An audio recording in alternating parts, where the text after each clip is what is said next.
अपने ढंग से आपका श्रृंगार कर दें, अपने ढंग से आपको सजा दें। तो शंकर जी ने कहा कि देखो भैया, वैसे सजने में मेरी कोई रुचि नहीं है,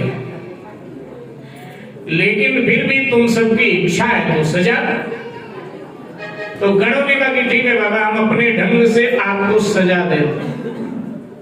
शंकर जी सजते नहीं हैं, सचमुच में सजना शंकर जी ही हैं। हमारे अवधि में पति का एक नाम होता है सजना, साजन, सजना।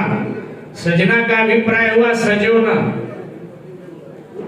तो शंकर जी सचमुच में सजना है, सजते नहीं। लेकिन गणों ने कहा तो शंकर जी ने कहा ठीक है भैया, अगर तुम्हारा भाव है तो फिर सजा। तो शंकर जी के गण शंकर जी को सजाने लगे। अब शंकर जी के गणों ने सुना था कि दूल्हा जब ब्याहने जाता है तब वो मुकुट पहन कर जाता है। मुकुट स्वर्ण का होता है या चांदी का होता है? तो एक गण ने दूसरे से पूछा भैया मुकुट होना चाहिए, ये मिलेगा कहाँ? उसने कहा कि ये स्वर्णकार की दुकान पर मिलेगा, स्वर्णकार की दुकान पर जाना पड़ेगा। गणों ने कहा अगर मुकुट लेने हम स्वर्णकार की दुकान पर गए तो या तो स्वर्णकार हमको देखते ही शटर गिरा देगा या देखते ही हमको राम नाम उसका सत्य हो जाए, जो हम भूत प्रेत ठहरे। अब शिव जी का ब्याह हो और स्वर्णकार के घर में मातम मचे, ये भी तो ठीक नहीं। तो एक चतुर्गण था, उसने कहा कहीं आने जाने की जरूरत नहीं, फिर मुकुट का क्या होगा? तो उसने कहा कि ये शंकर जी की जो विखरी जटाएं हैं ना, इन्हीं को मुकुट के आकार का सजा दो, मुकुट के आकार का बना के सजा दो। तो शिव ही शंभुगन कर ही सिंगारा। मुकुट किसका है? तो कहा जटा मुकुट, जटा को ही मुकुट बना दिया। थोड़ा सावधानी से सुनिएगा। शिव जी के श्रृंगार का दर्शन अगर आपने सावधानी से कर लिया तो शिव पुराण के संपूर्ण कथा का सारांश आपको प्राप्त हो गया। श्रृंगार देखिए, शिव जी महाराज बताना चाहते हैं कि जटा हमारे सर पर है और जटा तुम्हारे भी सर पर है। जटा माने जंजाल, माने हमारे जीवन के झंझट, माने हमारे जीवन की समस्याएं। शिव जी कहते हैं जीवन के झंझट को, जीवन के समस्याओं को अपना श्रृंगार बना लो। हमने जटा को मुकुट बना लिया, माने समस्याओं को हमने श्रृंगार बना लिया। तो जीवन की समस्याओं को श्रृंगार बना लो। और हमने अपने जटा से गंगा बहाया, तुम भी अपने मस्तिष्क से ज्ञान की गंगा बहाओ, तो समस्याएं तुम्हें डावाडोल नहीं कर पाएंगी। वो आवेंगी लेकिन अंत में वो समस्याएं तुम्हारी परिक्रमा करके चली जाएंगी। इसलिए जटा में हमने गंगा बहाया, तुम भी अपने मस्तिष्क में ज्ञान की गंगा बहाओ। तो जटा मुकुट। अब मुकुट के बाद में सेहरा पहनता है ब्याह में जब जाता है दूल्हा। तो कहा सेहरा भी तो होना चाहिए। बोले सेहरा किसका होता है? वही भैया फूलों का भी सेहरा होता है, कागज का भी होता है। कहाँ मिलेगा? बोले मिलेगा तो माली की दुकान पे। बोले माली की दुकान पे हम गए तो माली मरेगा बेचारा। एक गण ने कहा हम प्रबंध करते हैं। गया एक टोकरे नाग ले आया और नागों की पूंछ ऊपर जटाओं में बांध दिया और मुंह नीचे लटका दिया। तो शिव ही सम्मुगन करे सिंगारा, जटा मुकुट आई मोर समारा। सांपों का सेहरा। फिर समस्या आई जी, दूल्हा ब्याहने जाता है,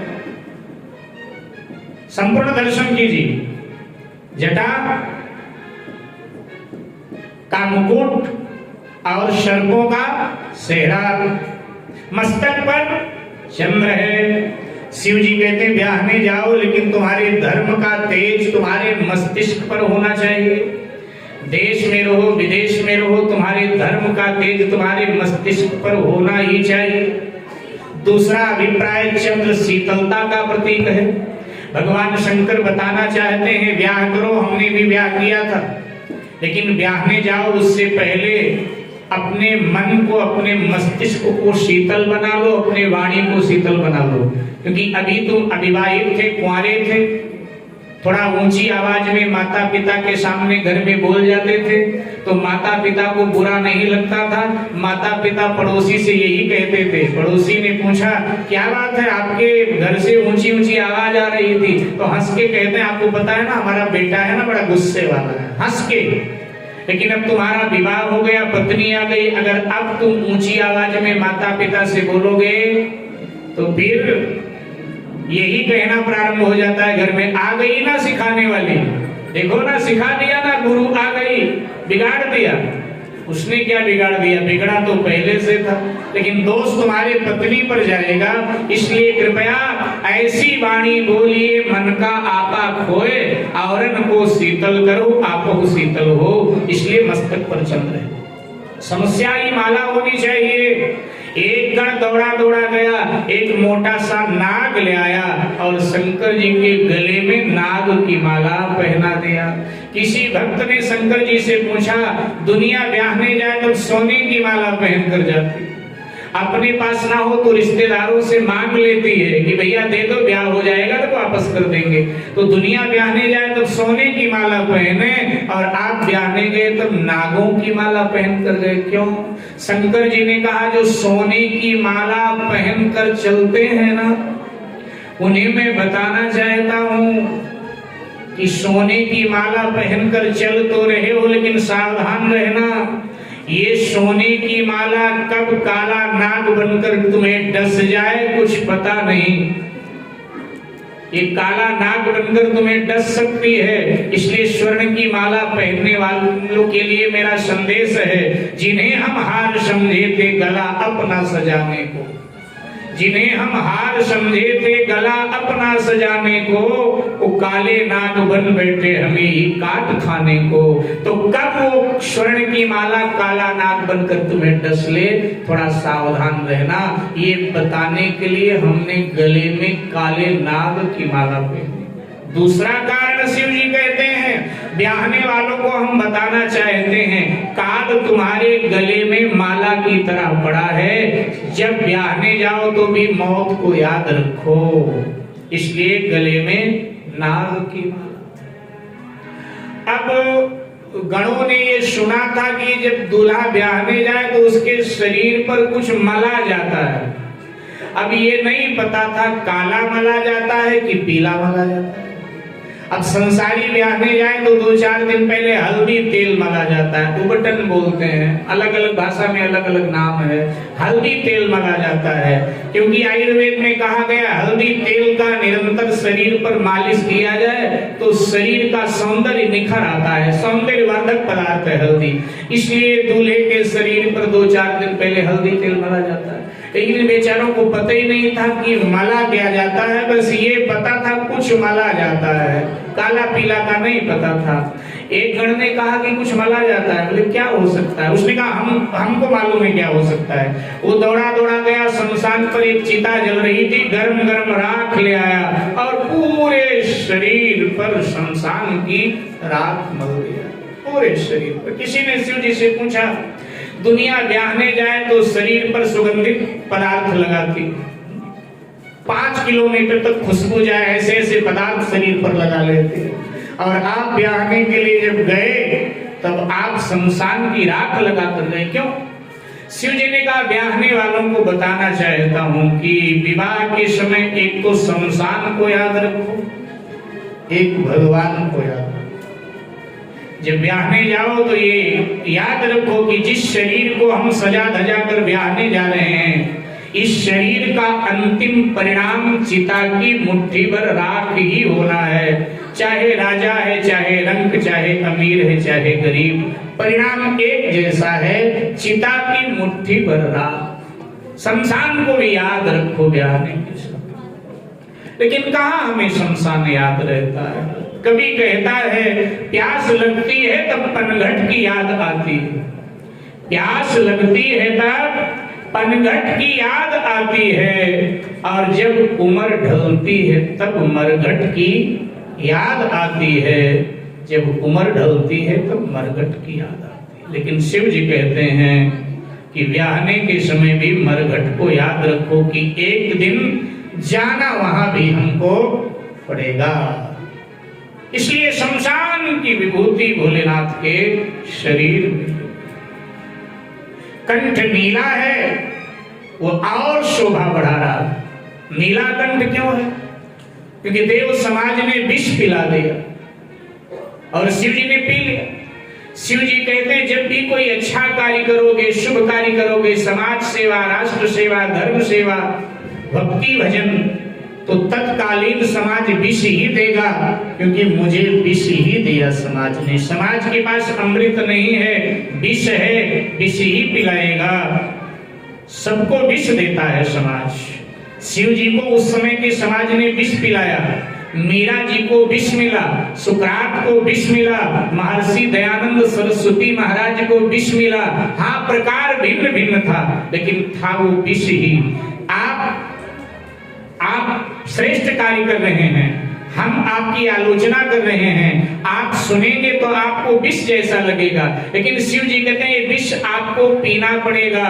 कैसे पिए?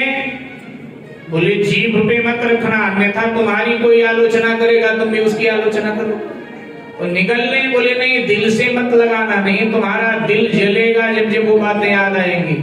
क्या करें? बोले हमारी तरह कंठ पे रख करके नीलकंठ बन जाओ, नीलकंठ भगवान की।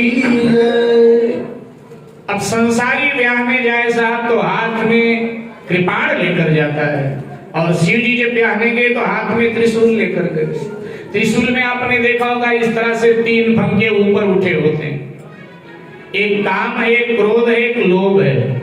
शिव जी ब्याहने वालों को बताना चाहते कि ब्याह करो, लेकिन उसके पहले इन 3 पर काबू कर लो, इन तीनों को अपनी मुट्ठी में कर लो। काम, क्रोध, लोभ। अगर काम, क्रोध, लोभ तुम्हारे मुट्ठी में आ गए, फिर तुमने विवाह किया, इन पर तुम्हारा नियंत्रण है, फिर तुमने विवाह किया, तो तुम्हारा गृहस्थ जीवन हमारी तरह वंदनीय बनेगा, तुम्हारा गृहस्थ जीवन हमारी तरह दर्शनीय बनेगा।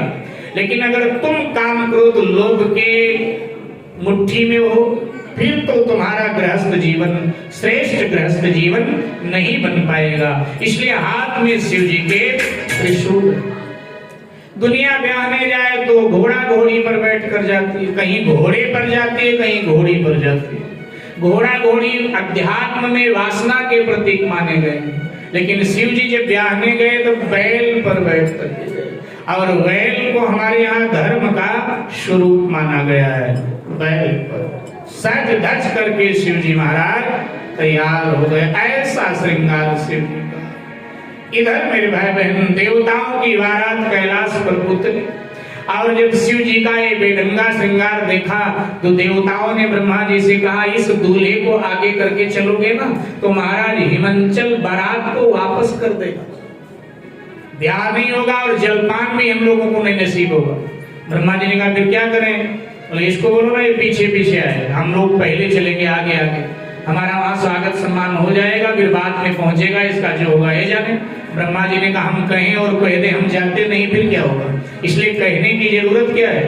अरे किसी बड़ी लकीर को छोटी करनी है तो उसके आगे उससे भी बड़ी लकीर खींच दो, अपने आप छोटी हो जाए। क्या मतलब? ब्रह्मा जी ने कहा आप हम लोग अपना अपना समाज लेकर आगे अपने आप निकल जाए, अपने आप पीछे छूट जाएगा। सारे देवता अपना अपना समाज लेकर आगे आगे जाने लगे। एक गण ने शंकर जी से पूछा बाबा ब्याह तो आपका है ना? बोले हाँ, लेकिन ये देवता लोग आगे आगे भागे जा रहे हैं, आपको पीछे छोड़ दिया। शंकर जी ने कहा वो लोग सम्मान के भूखे हैं, जाने दो, हमको मान सम्मान से कोई लेना नहीं, हम सबसे पीछे चलेंगे, कोई दिक्कत की बात नहीं। उसने कहा लेकिन महाराज ब्याह आपका और आपका समाज कम है, देवताओं का ज्यादा है।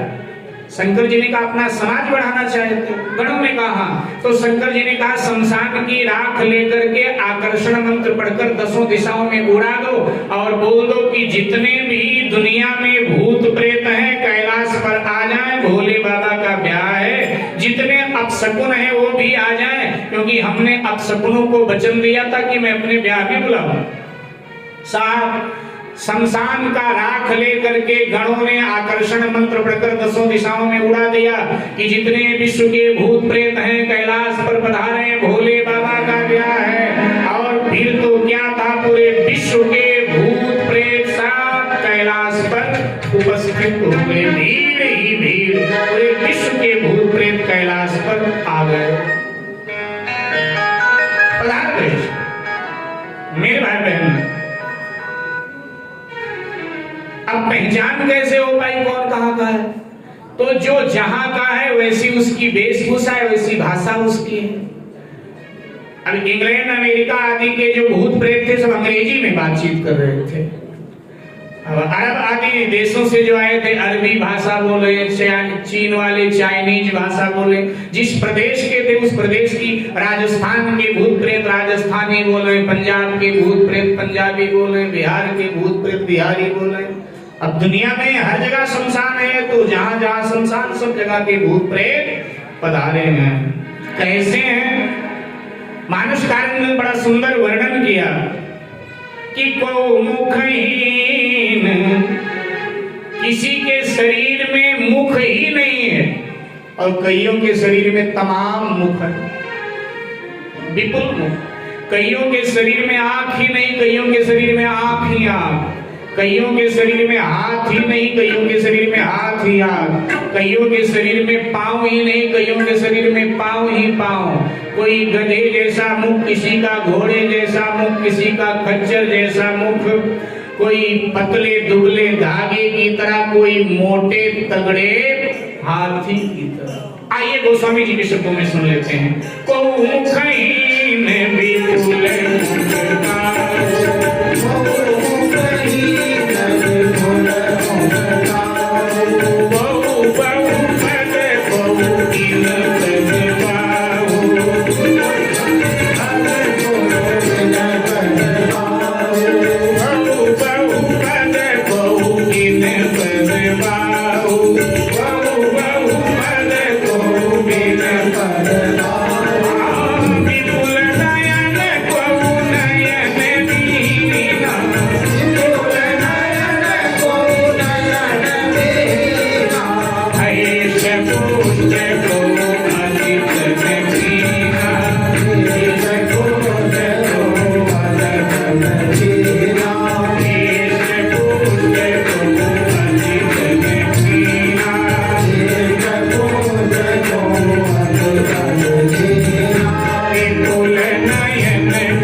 देखो संसारी के ब्याह में इतनी देर हो जाती, जो मुहूर्त पंडित जी निकालते हैं ना, वो मुहूर्त खत्म हो जाता, बिना मुहूर्त के ब्याह होते हैं सब। ये तो शंकर जी का विवाह है, तो थोड़ा बहुत आगे पीछे समय आज हो सकता है, इसमें कृपया शांति से बैठे, आराम से ब्याह हो, जल्दबाजी नहीं, बैठ जाइए सब, हम बता देंगे आपको, सूचित कर देंगे जब समय आएगा तब। जय जय श्री सीताराम, जय जय श्री सीताराम, जय जय श्री सीताराम। आ गए और आप तरह तरह की भाषा बोलने लगे सब। बाजे बजे कैलाश पर, शोर हुआ, मुड़ करके देव सुंदरियों ने पीछे देखा तो ये बारात देखकर एकदम डर गई, सहम गई। आगे आगे पतिदेव चल रहे थे तो पतिदेव के कंधे पर सहम कर हाथ रखा, हाय रे किया, हाय रे। तो देवताओं ने कहा क्या हुआ? देवियों ने कहा पीछे मुड़ करके देखो, जैसे दुल्हा वैसे उसकी बारात। देवताओं ने मुड़ के देखा, देवताओं ने देवियों से कहा बारात नहीं है ये। तो बोले तो बाराता है। बोले मतलब क्या हुआ? बोले बारात में सुंदर सुंदर लोग जाते हैं, बारात में मनुष्य जाते हैं, देवता जाते हैं, सुंदर लोग जाते हैं, शुभ लोग जाते हैं, और इसमें जितने सब अशुभ हैं सब भूत प्रेत पिशाच भरे अशुभ जितने अपशकुन थे सब शिव जी के बारात में। ध्यान दीजिएगा, जब राम जी की बारात अयोध्या से निकली, जनकपुर की ओर जा रही थी, तो गणेश जी महाराज ने आदेश दिया। गणेश जी विघ्नराज हैं, सब पर शासन करते हैं। गणेश जी ने अपशकुनों को आदेश दिया, खबरदार कोई अपशकुन यहाँ से लेकर मिथिला तक कहीं दिखाई न दे जाए। अपशकुनों ने कहा क्या करें? बोले झाड़ियों में, जंगलों में, खेतों में छुप जाओ, भगवान श्री राम का ब्याह है, केवल शुभ शकुन जाएंगे, अपशकुन कोई नहीं जाएगा।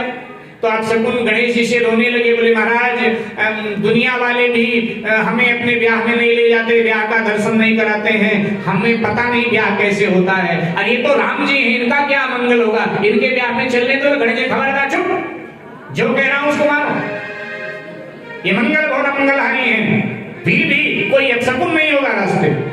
तो बेचारे सब इधर उधर छुप गए और राम जी की बारात जा रही थी। शंकर जी सबसे पीछे चल रहे थे, सबसे पीछे। तो बाकी बाजे बज रहे थे सब आगे, शंकर जी पीछे थे।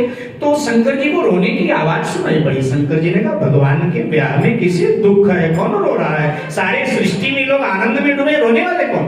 तो इधर उधर जब देखा तो जंगलों में से आवाज आ रही थी। जंगलों में शंकर जी गए तो देखा सारे अपशकुन बैठे रो रहे थे। बोले चुप, क्या मातम मचा रखा है, तुम्हें पता नहीं सीताराम जी का ब्याह है, रो क्यों रहे। बोले इसीलिए तो रो रहे हैं जो सीताराम जी का ब्याह है। बोले अरे तकलीफ क्या है। बोले तकलीफ ये है कि हम सोच रहे थे इस ब्याह का दर्शन करेंगे, हम भी बारात के साथ साथ चलेंगे। बोले किसने मना कर दिया। बोले आपके बेटे ने मना कर दिया, गणेश ने कह दिया, वो भी महाराज है, उनकी बात तो माननी पड़ेगी, हमने कभी ब्याह नहीं देखा। शंकर जी का चिंतन, ये जगन्नाथ का ब्याह है, इसमें सब शुभ शकुन जा रहे हैं, तो वो जगन्नाथ है तो मैं भी विश्वनाथ हूं। जब मेरा ब्याह होगा ना तो हम तुम सबको ले चलेंगे, सबको ले चलेंगे। सब आए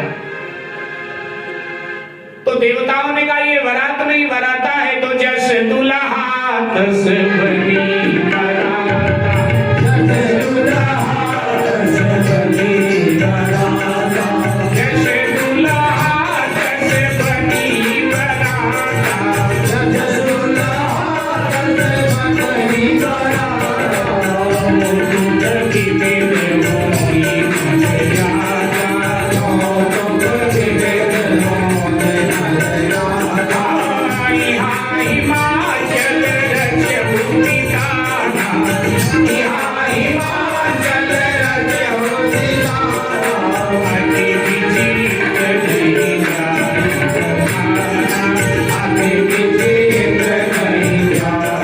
Thank you.